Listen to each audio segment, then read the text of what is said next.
Another question that we have is testing. So I assume this means COVID testing has become a financial concern for universities. Schools that have the funding to constantly test students do so, but those that are in a tough financial situation, which many schools are, have not tested on a mass scale. Should testing take priority over financial concerns? And should the government help?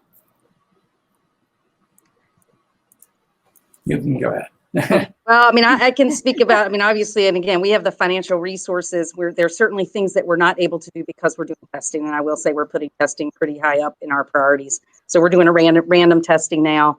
And that's been very important for us in order to keep it safe. And that's how we have this dashboard and know exactly how many cases we have at any given moment based on testing. And I do think it has to be a priority, but that is a challenge for schools and universities that don't have those financial resources to be able to do that. I wonder if we could ask our producer Olivia if Amir Fleischmann, if Professor Fleischmann is still with us, if we could get him back to respond to the question about testing. It was something that I wanted to hear his what his organization, his union's position has been on testing. And I believe Chris had a response as well. Oh, good. Yeah. So Amir, testing, do you want to start? Yeah, absolutely. So testing was one of our key demands in our campaign. So the University of Michigan right now is not doing any asymptomatic testing of asymptomatic individuals, which we believe is a huge mistake.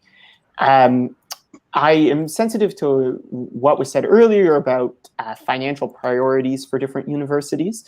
And if the University of Michigan didn't have one of the largest endowments in the world, I would say maybe it should shift to all online and not have to worry as much about testing.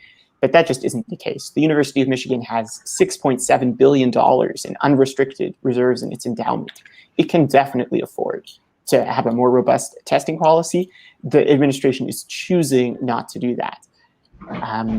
And I think that says a lot about where their priorities are. Who is getting the best testing?